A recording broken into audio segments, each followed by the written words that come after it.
Right out of the gate, this courtroom session is chaos wrapped in procedure.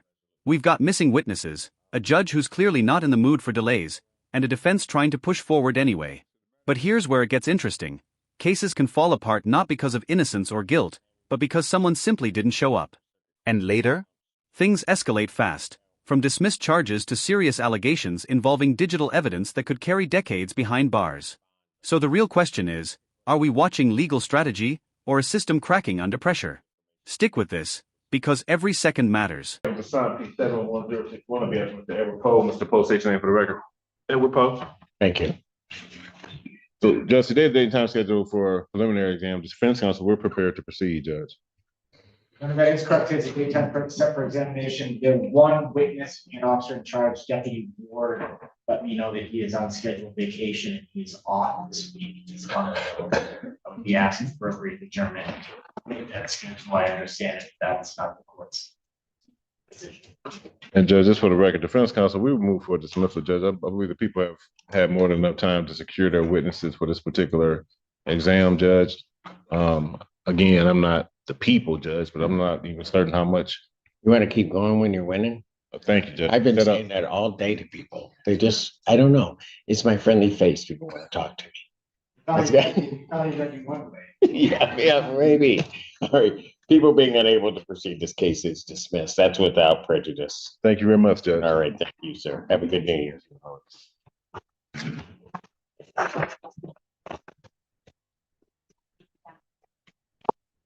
Yes. Court calls the case People versus Samuel Allen Dabney. Ready, Judge. Good afternoon, Your Honor. Laura Grant, on behalf of the people. Good afternoon, Judge. Attorney Kerry Mitchell appearing on behalf of my client Samuel Allen Damon, who's approaching to my right. Today's the date set for a preliminary examination, Your Honor. Nope, right here. Nope, switch. That's right. Yeah.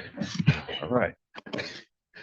Today's the date set for an exam, Judge. We're going to waive that examination. My client understands that he has a right to a preliminary examination, and that if an examination was held, the people would have to show that a crime was committed and that he probably committed that crime. He wishes to waive those rights. I did discuss this with defense counsel, and we discussed that I would be filing an amended information with the corrected counts. May I approach with that information? That is correct, Judge. So he would be waiving as to counts 2 and 3, and count 1 would be dismissed. Counts 2 and 3 are child sexual abuse of material, aggravated possession, the 10-year felony. okay, 20-year felony. So he's the original charge. Let me go to With 75145C2, which is a 20-year felony, Judge. I got that. Oh, okay. So I'm just going on the count. So count 1 is going to be dismissed. He's waiving up on counts 2 and 3. That's correct, Your Honor. All right. That is correct. You understand that, young man? Speak up. Yes. All right. And you understand that you're waiving your right to a preliminary examination where the people would have to show by the standard of probable cause that these offenses were committed and that you committed them. Yes. Oh. Now this is where things take a serious turn. What started as procedural courtroom flow just escalated into extremely heavy charges. When a defendant waives a preliminary examination, they're essentially saying, let's skip the test of evidence, for now, and move straight to higher court. That can be strategic, but it's risky. And listen closely, the prosecution mentions overwhelming material on the phone. That word carries weight, but it's also vague. How much is overwhelming? And should bond decisions rely on that kind of subjective description? Also, count 1 gets dismissed, but counts 2 and 3? Those are serious felony charges. So ask yourself, is this a smart legal move, or a gamble? Okay, and you understand you're not going to have that hearing and you'll proceed to circuit court for further resolution. Yes. All right. People also waive their right. Your Honor, as to the matter of bond. Oh, hold on a second. Preliminary examination having been waived, defendant is bound over to circuit court on counts 2 and 3. Count 1 is dismissed. Yes, go ahead as to bond, but as to the circuit court arraignment, you waive formal reading of the complaint Yes, Judge. or the information. Stand mute at this time. Yes, Judge. Defendant having waived formal reading, standing mute. Court will enter a not guilty plea. Pretrial will be set for January 15th at 1:30 with Judge Slay. January 15th, 2026, 1:30 before Judge Slay. Yes, as to bond. You gotta ask the bond. I believe that the bond is really excessive. It's 500,000, based upon the amended charge, which is basically, half of what he was facing. I believe an appropriate bond, and also my client has no prior criminal history whatsoever. I would respectfully ask the court to place a more reasonable bond considering the circumstances. I believe, I'm not asking for a personal bond, Judge. I respectfully ask the court to give him a bond, possibly 25,000, 10%. 500,000, I believe is really accessible. I don't know if the court remembers, it probably had 1,000 other cases since I last argued. No, I remember you. Oh, okay. And maybe that's a good thing or a bad thing, but Yeah. I remember. Well, I was hesitant because I gotta catch a plane tomorrow. I don't want to get locked up today, so otherwise I wouldn't mind, but. Well, maybe they'll hold the plane for you if you keep on. May I? Yes. I would object to a change in bond. I did, Detective Morrison from Washington County is the officer in charge of this case, and I did speak with her today. She did a review of Mr. Allen Gaffney's phone, and both in the report and in my conversation with her said that he had an overwhelming amount of child sexually abusive material on his phone. And it was accessible by her, not a forensic analyst. Just in reviewing his phone, he had an overwhelming amount of both images and videos, and prepubescent children. I think given that his bond is appropriate. Yeah, I'm not going to go into everything that I said before. He was in a relationship with an individual.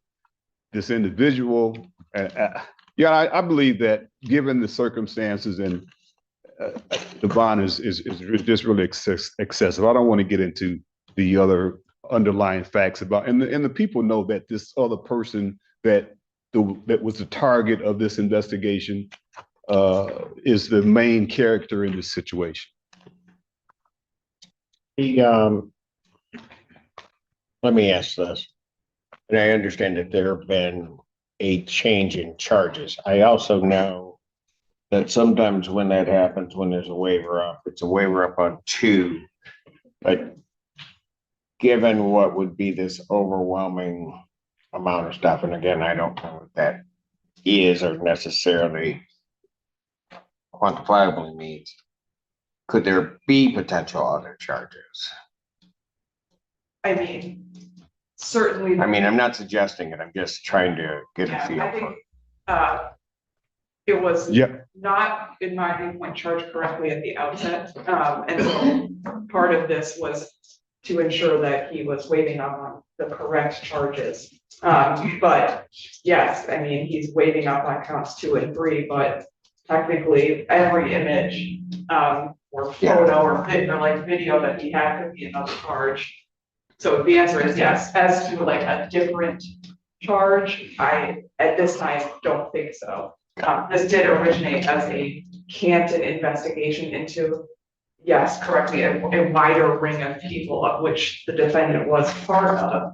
And he was residing in Ypsilanti, so that's why this case is. And just briefly, Judge, the person that he was involved with that originated in Canton, those individuals were referred to the federal system and they were prosecuted in that realm. He is the only one that was not, and that is because he was not, in their opinion, a main character in this. When you say they're the federal. Correct. Okay. Correct, Judge. So, and I'll get into this when we get to circuit court, but in relationship to them being on his phone, this other individual that got charged federal had access to my client's phone. For everything in this, I will reduce the defendant's bond. I'm gonna grant the motion in part, but not nearly to the extent that the defendant wants to reduce. I'll reduce his bond to a $250,000 cash surety bond. Court consider 10%. If I would have said it. Okay, well, I want to catch that plane, Judge. Yes. You're doing everything to not, but no, I will not consider 10%. Thank you. Have a good day. Court calls the case, People versus Merlin Bement. That's what? Oh, that's the recall. Is that? Is the? I just want to make sure it's working. Did Ken let you know? Is it working? Yes. Okay. And I can see it. Gonna wait till. Okay. Ashley Feltus for the people. Assistant Public Defender Ben Benowith for Mr. Bement, who stands to my right. Can you state your name for the record? What's your name?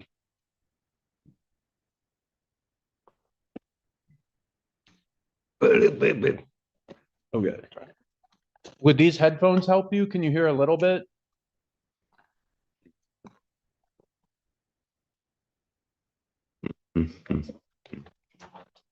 Okay.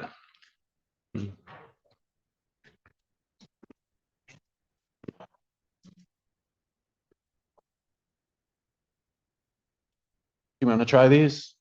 No, okay. Your Honor, we would like to set this matter for exam.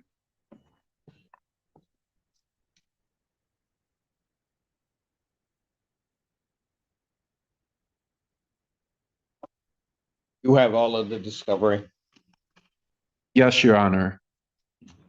and would the people have their witnesses available We will try. the 13th? The 13th?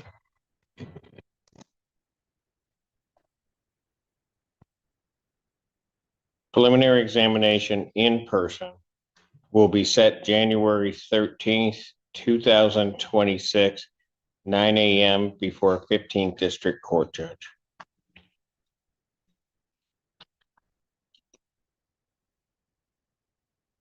Bond will continue. Yes, may we address bond, Your You Honor? may. My client is 69 years old.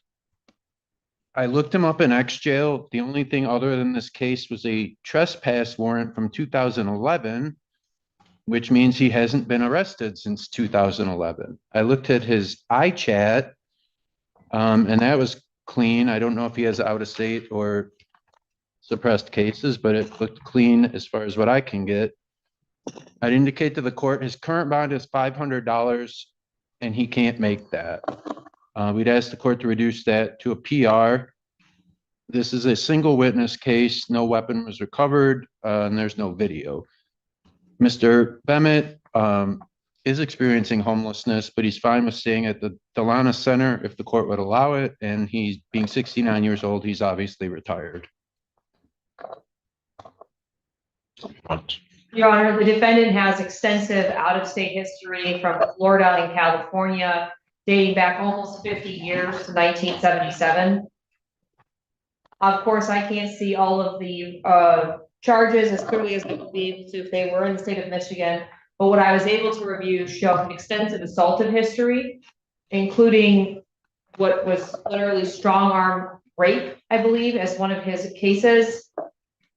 Assaultive cases as recently with arrests in 2024. I do not believe he has strong ties to this community, so I would consider him a flight risk. I also think that he is a danger to the community should he be released. This case involves an allegation of him threatening someone with a knife. And I would ask the court to continue the bond as set. It is frankly much lower than our original request.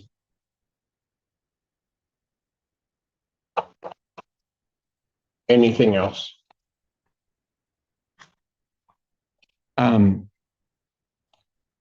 Nothing else for the court. I guess I could ask the prosecutor to, at some point in the future, potentially send me the information on the record that the defense does not have, but that wouldn't have to be today.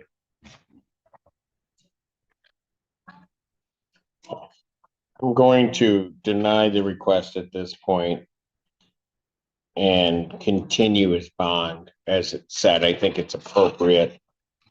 And certainly it can be raised on the 13th of January. Thank you, Your Honor. We're in front of Your Honor on the 13th. No, 15th, whatever that might be. This case is a perfect example of how quickly courtroom narratives can flip. We saw one case dismissed purely due to procedural failure, no witness, no case, for now. Then immediately, we moved into a far more serious situation involving felony charges, digital evidence, and a massive debate over bond. The judge ultimately reduced the bond, but not nearly as much as the defense wanted, signaling that the court sees real risk here. And then in the final segment, we get hit with another twist, a defendant presented as low risk, only for prosecutors to reveal a decades-long criminal history. That contrast alone changes everything. So what do you think? Were these rulings fair, or did the system miss something critical? Backhand index pointing right. If you found this case as shocking as we did, make sure to hit that like button, share your thoughts in the comments, and don't forget to subscribe for more jaw-dropping court